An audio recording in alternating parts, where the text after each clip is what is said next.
Welcome back to the center of it all. With today's top story, I'm joined by Andrew Callista, who's got the story of an antique car in Center Hall that's driving everybody from Fast and Loud to the ABC Nightly News nuts. Yeah, it's the incredible story of the Larry Brown estate, and like the phoenix rose from the ashes, so does a 69 Shelby GT500 rise from under 40 years of dust. The incredible story of American muscle unearthed right here in Center Hall. Just the fact that it's a 1969 Mustang and being the Shelby Mustang, the GT500, the low production units of this car being made, and with the larger 428 Cobra jet motor, and the fact that it was kept in a garage from about 1972 until just being taken out about a month ago, being stored with the hood up, the trunk up, and the fact of just the very low mileage. And there's been a craze in the last number of years about garage finds and barn finds and rare cars being just unearthed. And this is one here that was local in central Pennsylvania that was unearthed, and that's what makes it so special and why everyone's so excited about the upcoming auction of the car. Excited may be an understatement, as people nationwide can't wait for April 25th. If you Google GT500, 8,500 miles now, there's just pages of articles people have done about the car, which led to Yahoo picking up the car, led to Fox News picking up the car on their website, to the fact of them putting it on their TV show, to ABC News, and it's just been an unbelievable amount of people. It crashed our website, 12 million attempts to get on our website, to click the link to actually check this car out, which to me is mind-boggling.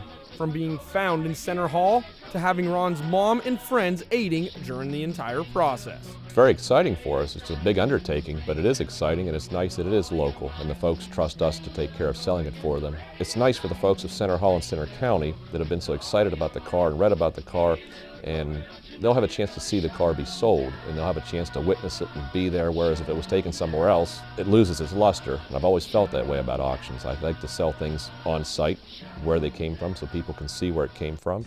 To be this special of a car, it takes a one-of-a-kind owner. He was an iron worker, and he worked on tall steel structures and I-beams, and license plates LB for Larry Brown 772, which was the local iron workers union number. So that was what the license plate of the car is, LB 772, for those reasons.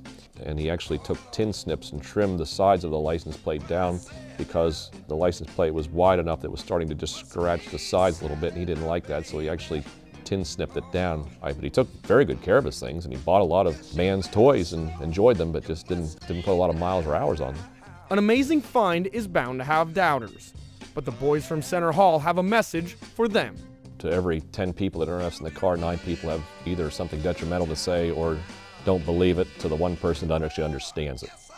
And yes, under the hood it has the wax crayon marks when it was come through the factory. It has the original tags still on the engine, on the firewall, that are supposed to be there. And the accelerator, if you look at the accelerator, the little abrasion, little nipples that would be on there from the factory, they're all still intact. There's just no wear. There's no wear in the seats. And yeah, the miles are just right, and the documentation's there, and everything. That's what makes the car exciting. Everything's the way it's supposed to be. I'll tell you what's not supposed to be: a bloodline of a car that would make any Westminster breeder green with envy. We have the original title for the car. We have the original bill of sale for the car. We have the original window sticker for the car when it was at Eager Motors in McKeesport, Pennsylvania. So we have all that documentation. We even have the bank loan from the First National Bank of Spring Mills with the payment schedule until the car was paid off. We have Mr. Brown's 1969 driver's license, so we have a real complete bloodline of the car, right down to the build sheet for the car that Mr. Brown found somewhere in this car. So everything that should be with the car has been with the car paperwork-wise, which is a rarity. As the hours wane away till auction day, excitement and stress continue to build. We do the auctions where everyone's on site, and I've always liked it that way. We're old-fashioned. We don't do the internet bidding, the online bidding, and I like the auctions for the fact that one person can stand there and look at the other person and just say, I'm going to take this car home. And if we have a few people with that attitude, they drive across the country with the car carrier and spend a week getting here to take care of trying to buy the car, there's a pretty good chance they'll bid a little higher, I think, for the fact of trying to take the car home. So people have thrown out huge numbers, but that's a lot of speculation. And the nice thing with the auction is everyone has a chance to buy it. And the high bidder, when it's all said and done, will have to write the check. And I think that's where all the stories stop, when the speculation stops. It'll be exciting. And then what will happen is about 5 minutes later, I'll look down at my mother and say, now what'd that car sell for? Because it'll just be such a rush of everything happening and so many people being there. An amazing story that climaxes April 25th.